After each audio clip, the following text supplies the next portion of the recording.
ఇంద్రియాలంటే గురుగారు ఇంద్రియాలంటే ఏంటి? ఆ ఇంద్రియాలని ఎలా అదుపు చేసుకోవాలి? కొంచెం వాటి గురించి వివరిస్తారా?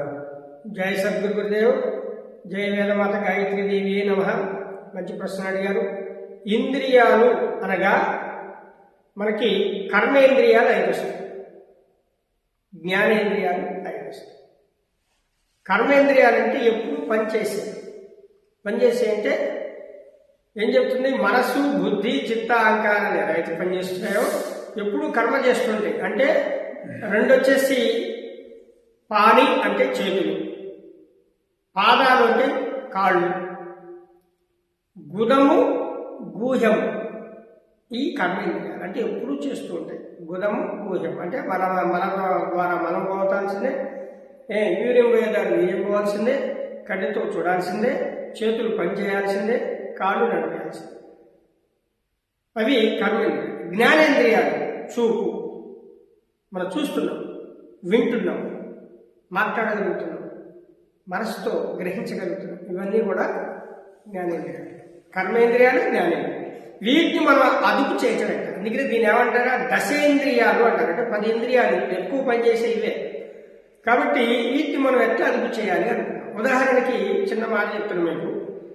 ఒక ఇంద్రియాన్ని ఎలా జయించకూడదు, ఎలా జయించాలి అనే ఒక మాట కోసం మీకు ఒక గజ మహారాజు ఉన్నాడు. అంటే గజం అంటే ఏంటి? గజం అంటే ఏంటి? ఏనుగు. ఈ ఏనుగు ఏం చేస్తుందంటే బాగా పెద్ద మదం పెట్టినటువంటి ఏనుగు బాగా గాలి తీసుకుంటూ వస్తుంది. దాన్ని మనం అదుపు చేయాలి. ఆ ఏనుగు అంటే ఏంటి? మనలో ఉన్న అహంకారమే దాన్ని ఏనుగు అని పోల్చారు. దాన్ని ఎలా అదుపు చేయాలి అని మనకు ఒక ప్రశ్న వేస్తే, జ్ఞానం పెరిగినటువంటి ఒక మానవుడు దాన్ని ఏం చేశాడంటే ఒక పెద్ద గొయ్యి తీసి ఆ గోతు దగ్గర పండిపోయినటువంటి ఆకులు, ఆరిపోయినటువంటి ఆకులు, కర్రలు అవన్నీ వేసి ఒక కనపడకుండా చేస్తాడు. ఏదో సహజంగా నేల ఎలా ఉంటుందో అలా చేస్తాడు. చేసి ఏం చేస్తాడంటే యువతల పక్క ఒక ఆడ ఏనుగుని తీసుకొచ్చి నిలబెడతాడు.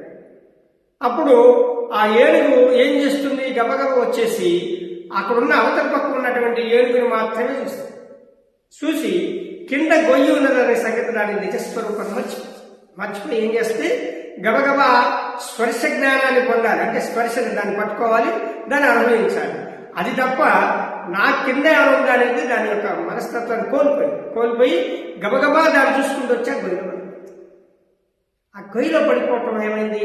అంతటి పెద్దటి ఏనుగు కూడా దాని స్వభావం కోల్పోయి ఏం చేశాడంటే ఆ మామిటి ఒక 5-6 రోజులు భోజనం పెట్టడం మానేసిన తర్వాత దానికి ఆకలి దప్పుకుని లాస్ట్ ప్రాణం పోయే కాడికి వచ్చింది.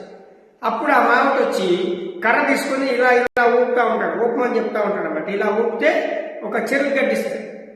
అప్పుడు అది ఊపడం మొదలుపెట్టింది. అది కాలుగా ఉన్నప్పుడు మళ్ళీ చెరుగడ్డ పట్టుకుని ఇక్కడ ఊపటం మొదలుపెట్టింది. మళ్ళీ ఊపితే నేను ఊపితే ఈ చెరుగడ్డ ఇస్తాడేమో నాకు అనేది ఆ ఊపడం మొదలుపెట్టింది. అట్లా కూర్చొని దండం పెట్టడం ఎలాగో పెడితే ఒకటి చూపిస్తున్నాడు, కర్ర పెట్టి పొడిచి దండం పెట్టు అని చెప్తే దండం పెడితే ఇంకొక చెరుగడ్డ ఇస్తాడు. ఓహో ఇదేదో బాగుందని చెప్పి వాడు ఎట్లా చెప్తే అట్లా పెట్టాడు. అప్పుడు 5వ రోజు 6వ రోజు ఆ బావిటి ఏం చేస్తాడు? వేణుని తీసుకెళ్ళి బయటకు తీసుకొస్తాడు. అంటే తెల్లారి నుంచి వాడు చెప్పినట్టు వినాలి. అంతటి పెద్దటి ఏనుగు ఒక మానవుడు చెప్పినట్టు వినాలి అంటే దీన్నే అదుపు లేకపోవడం. అంటే కింద వితిక్షణ అనేది నా కోసం మావిటి అనేవాడు ఒక మాట వేసాడు అని గ్రహించగలిగినట్టయితే ఇది అక్కడ దాకా వచ్చేది కాదు. దాన్నే ఇంద్రియాన్ని జయించటం ఎలా? దాన్ని కింద మన కోసం ఎవడో ఒక 10,000 రూపాయలు మనకు వస్తువు ఇచ్చాడనుకో, దేనికి ఇస్తాడు? ఏదో ఆశించిస్తాడు. ఆ ఆశ ఎందువల్ల కలిగింది అనేది మనం గ్రహించాలి. ఆ 1000 రూపాయలు మనకి ఎందుకు ఫ్రీ ఇచ్చాడు? దానం ఇచ్చాడా? ధర్మం ఇచ్చాడా? దేనికి ఇచ్చాడు? ఏమీ లేకుండా ఇవ్వడు కదా. అది దాన్ని గ్రహించినట్లయితే మనకి ఇంద్రియాన్ని ఎలా జయించాలనేది క్లియర్ అవుతుంది. ఇది మీకు అర్థమైందని భావిస్తున్నాను. జై సద్గురు మహారాజ్ కి జై.